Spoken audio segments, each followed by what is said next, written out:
गेल्या आठवड्यापासून नाशिकचे कॅप्टन अशोक खरात हे नाव चर्चेत आहे आणि हे चर्चेत नाव वेगवेगळ्या राजकारण्यांशी संबंधित असल्यामुळं तसेच राज्य महिला आयोगाच्या रुपाली चाकणकर यांचं देखील नाव त्यांच्याशी जोडल्यामुळे चर्चेत आहे। मूळ प्रकरण आहे एका महिलेसोबत बलात्कार केल्याचं त्यांचं जे प्रकरण आहे, तर त्याच्यामुळं हा मनुष्य चर्चेत आलेला आहे आणि याच्यानंतर अंधश्रद्धा, बुवाबाजी हे सगळे प्रकार पुन्हा एकदा चर्चेत आलेले आहेत। नेमकं महिला या सगळ्या प्रकरणामध्ये कशा ओढल्या जातात आणि या एकंदरीत प्रकाराबद्दल अंधश्रद्धा निर्मूलन समितीला काय वाटतंय हे आज आपण जाणून घेणार आहोत। माझ्यासोबत अंधश्रद्धा निर्मूलन समितीचे श्रीपाल ललवाणी सर आहेत, नंदिनी जाधव मॅडम आहेत, दोघांचंही स्वागत आहे। सर, एकंदरीतच हा प्रकार आता सगळ्या महाराष्ट्रासमोर आलेलाच आहे, तुम्ही या सगळ्या प्रकरणाकडे कसं पाहता? पहिलं तर मी नाशिक पोलिसांचं मनापासून अभिनंदन करतो की त्यांनी त्या बाबाला अटक केली।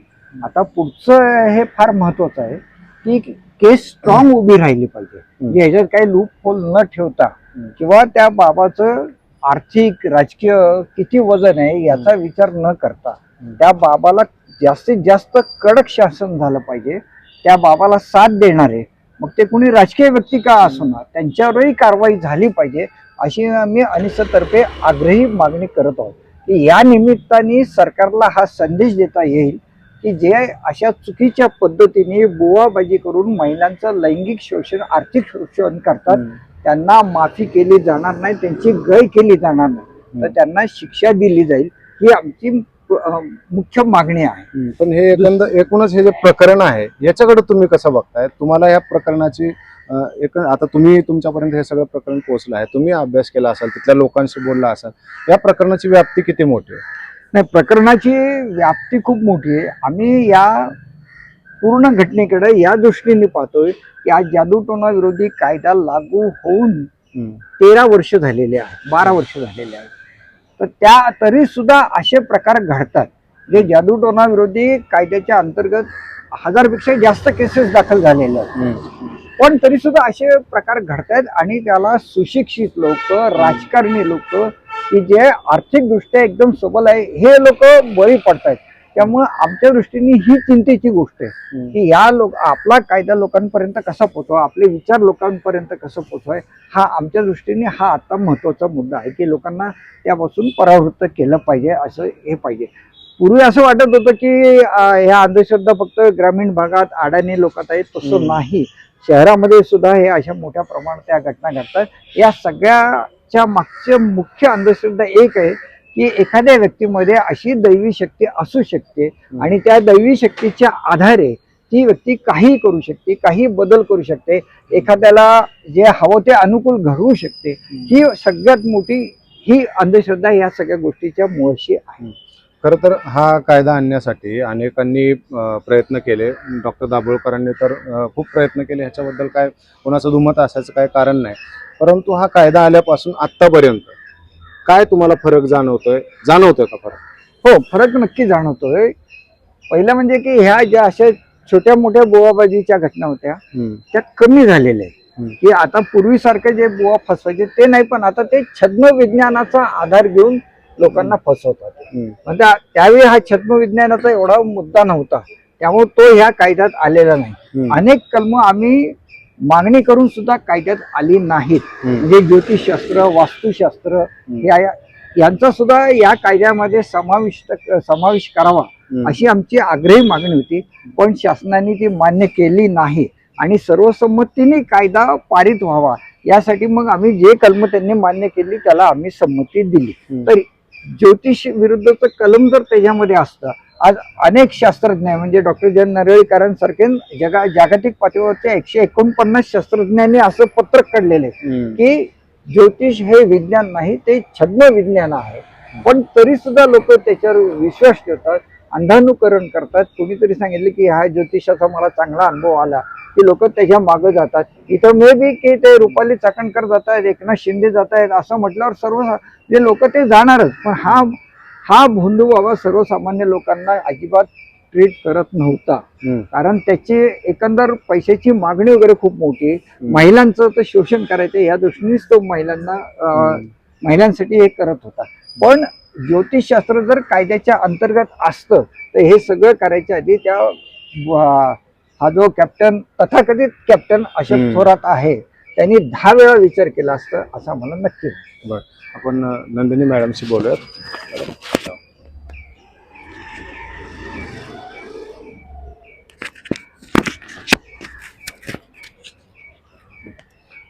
आत्ता जर आपण पाहिलं तर हे अशा पद्धतीने लैंगिक शोषण करणं किंवा बलात्कार एखाद्या बुवानं करणं हा काय प्रकार नवीन नाही, याच्या आधी झालेले आहेत.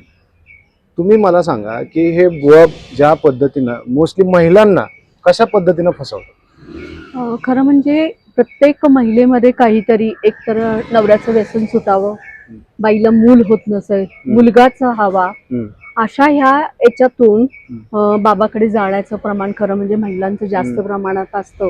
आणि तिथं खरं म्हणजे त्या महिलांचं, अनेक महिलांचं शारीरिक, मानसिक, आर्थिक शोषण होतं. पण ते शोषण झालेलं त्या महिला कधीही त्या बाबाला म्हणजे एक्सपोज करत नाहीयेत. तर ते करणं फार गरजेचं आहे की जेव्हा त्यांच्यावरती शोषण होतं ते सांगणं फार गरजेचं आहे. मग अशा पद्धतीने जे कॅप्टन आता अशोक खरातांनी ज्या पद्धतीने केलेलं आहे की महिलांचं शोषण ज्या पद्धतीने केलेलं आहे की स्वतःमध्ये दैवी शक्ती आहे असं सांगून आर्थिक लुबाडणूक, फसवणूक करणं हा जादूटोणा विरोधी कायद्याअंतर्गत खरं म्हणजे गुन्हा आहे आणि त्यांच्यावरती हा गुन्हा दाखल झालेला आहे.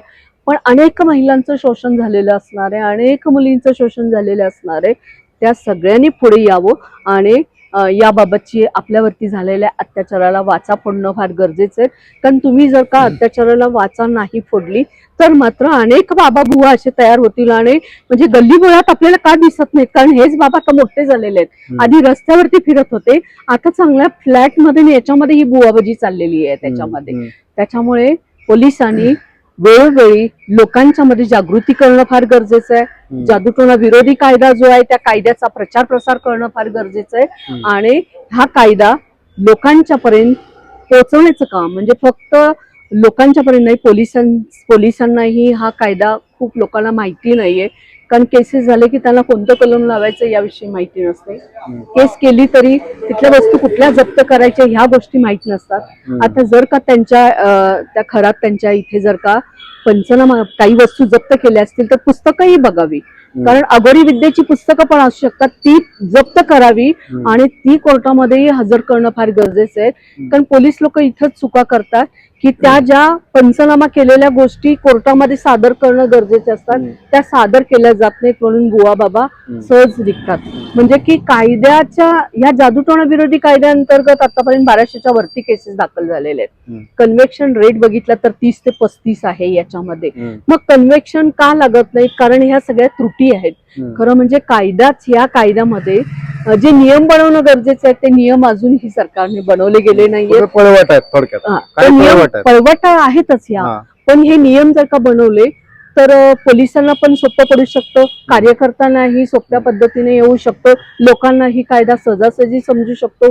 अनेक महिला, अत्याचार झालेल्या महिला पोलीस स्टेशनला जातात पण पोलीस लोक त्यांची केस दाखल करून घेत नाही करून घेत. तेव्हा मग मात्र अनिसकडे हे लोक येतात तेव्हा आम्ही परत पोलीस स्टेशनला घेऊन जातो आणि मग गुन्हे दाखल करतो.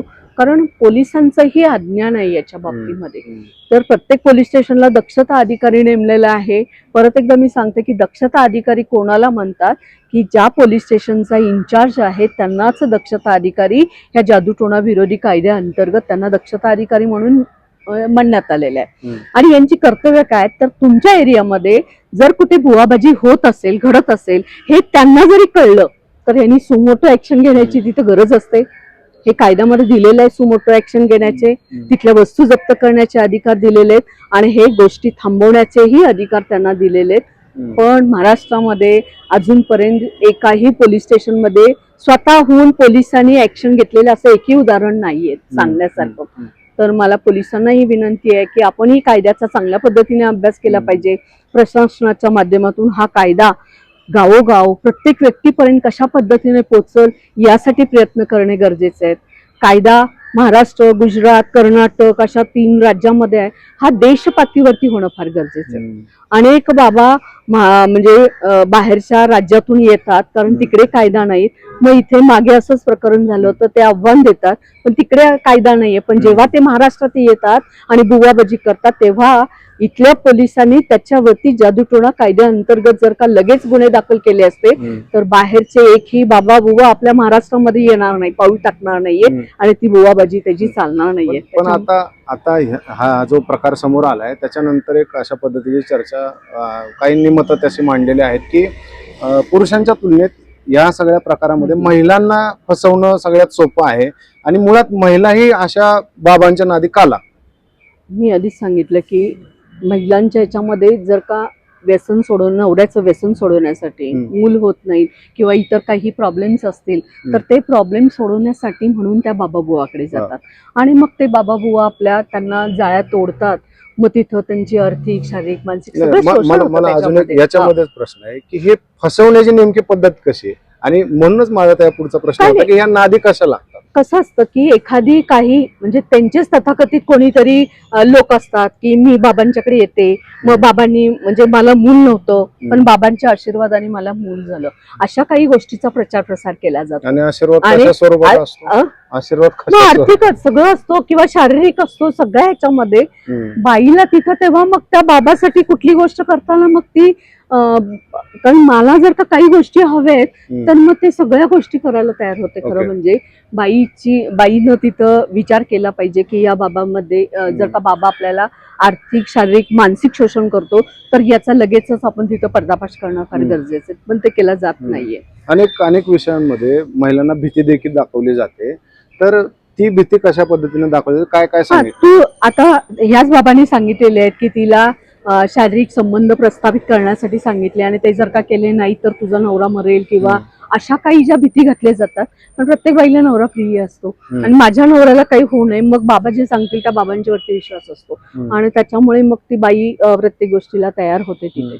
मग ह्यात कुटुंबियांचे इन्व्हॉल्वमेंट किंवा कुटुंबियांकडनं कशा पद्धतीने कारण फोर्स केला त्या बाईला फक्त माहिती असतं पण कुटुंबाला ह्या गोष्टी काही सांगत नाही महिला.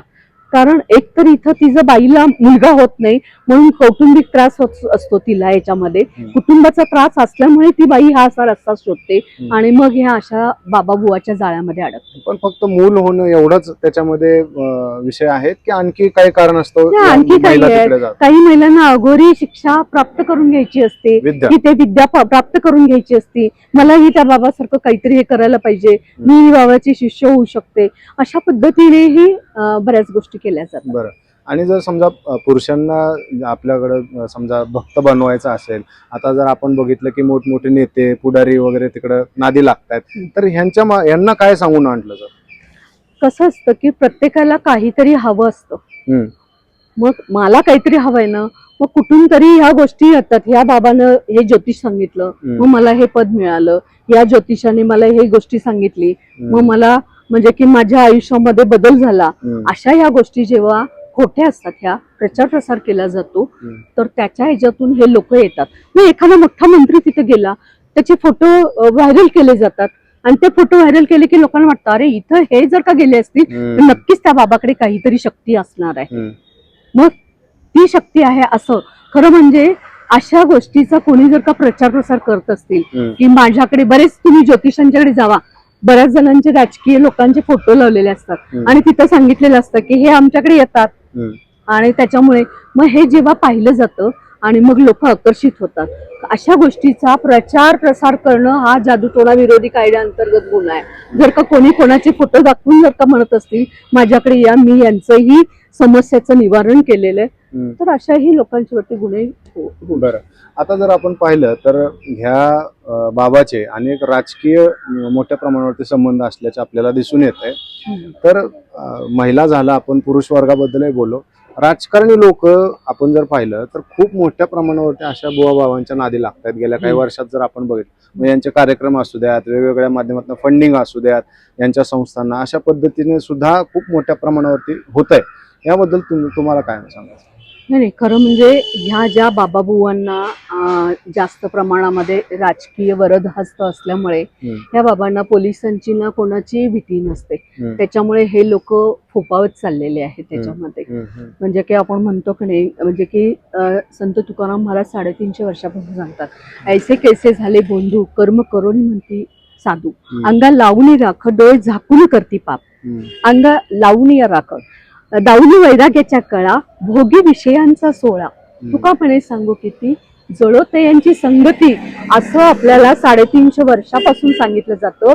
पण अजूनही लोकांना प्रत्येकाचं एक हवा बाबा म्हणजे की असं ते काढीलं मनातल्या उवा चिंतेच्या असं असे पण आपल्याला कवितेद्वारे सगळ्यांना बरेच सांगितलं जातं. पण अजूनही लोकांना ह्या बाबांचा आधार हवा असतो.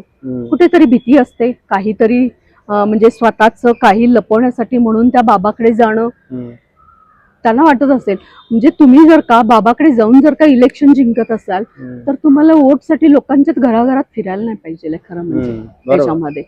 पण तरी पण तुम्ही फिरता, मग बाबाचेच आशीर्वाद घ्यावे आणि मग तुम्ही बघा निवडून येता का नाही.